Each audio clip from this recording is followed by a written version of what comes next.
ಸದನದಲ್ಲಿ ಅದೆಲ್ಲ ಯಾಕೆ ಹೇಳ್ಬೇಕು? ಆಚೆ ಕಡೆ ಹೇಳ್ಕೊಳ್ಳಿ, ನೀವೇನ್ ಬೇಕೋ. ನೆನ್ನೆ ಮಾಡಿದ್ರಿ ಧರಣಿ, ಹೇಳಿ ಆಚೆ ಕಡೆ.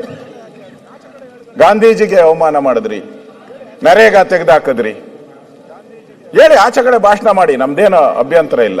ಇಲ್ಲಿ ಈ ಸದನದಲ್ಲಿ ಬಂದು ನೀವು ಗಾಂಧೀಜಿಗೆ ಅವಮಾನ ಮಾಡಿದ್ರಿ ಅಂತ ಹೆಂಗೆ ಹೇಳ್ತೀರಾ ನೀವು?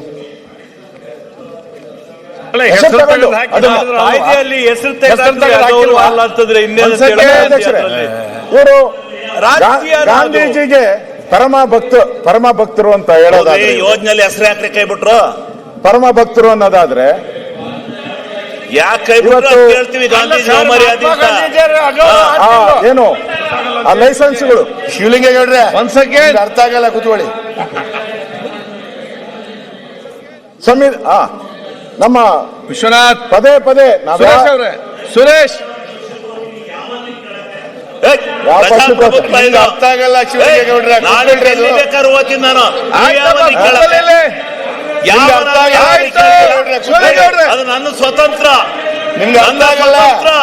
ನಾನು ಎಲ್ಲಿ ಬೇಕಾದ್ರೂ ಓದ್ತೀನಿ. ಇಲ್ಲೆಲ್ಲ ಹರಿಶ್ಚಂದ್ರ ಕೂತಿದ್ದೀರಾ? ಜಾಸ್ತಿ ಮಾತಾಡಿದ್ರೆ ಮಂದಿ ಕೊಡ್ತಾರೆ. ಸೌಮ್ಯ ಗೌರವದಿಂದ ಇರೋದ್ ಕಲ್ತ್ಕೊಳ್ಳಿ, ಮರ್ಯಾದೆ ಇಟ್ಕೊಂಡು ಇರೋದ್ ಕಲ್ತ್ಕೊಳ್ಳಿ.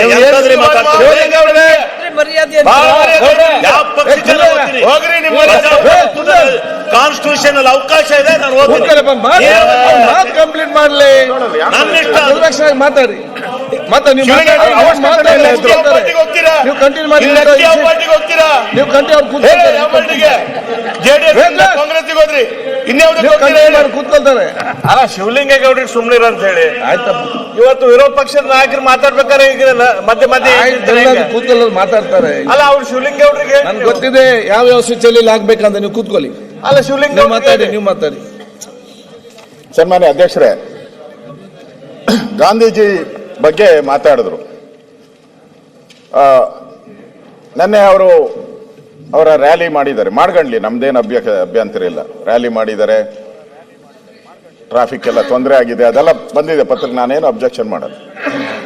ಅಲ್ಲಿ ತಮಗೂ ಗೊತ್ತಿದೆ, ತಾವನ್ನು ಕೂಡ ನಿಮ್ಮ ಸೆಕ್ರೆಟರಿ ಅವ್ರನ್ನೆಲ್ಲ ಕೇಳಿ, ವಿಧಾನಸಭಾ ಅಧಿವೇಶನ ನಡಿಬೇಕಾದ್ರೆ ಯಾವುದೇ ಘೋಷಣೆಗಳನ್ನ, ಸರ್ಕಾರದ ಘೋಷಣೆಗಳನ್ನ ಮಾಡಬಾರದು ಅಂತ ಹೇಳಿದ್ದಾರೆ. ಮಾಡಬಾರ್ದು ಅಲ್ಲ ಸುರೇಶ್ ಕುಮಾರ್, ಹೊರಗಡೆ ಮಾಡಬಾರ್ದು ಅಂತ. ನೆನ್ನೆ ಅವರು ಗಾಂಧಿ ಹೆಸರನ್ನ ನಾವು ಎಲ್ಲ ಗ್ರಾಮ ಪಂಚಾಯತಿಗೂ ಇಡ್ತೀನಿ ಅಂತ ಹೇಳಿದ್ದಾರೆ. ಇದು ಸರಿನಾ ಸುರೇಶ್ ಕುಮಾರ್ ಅವರೇ? ನೀವು ಇಲ್ಲಿ ಹೇಳ್ಬೇಕಾಯ್ತು, ಇದು ಉಲ್ಲಂಘನೆ.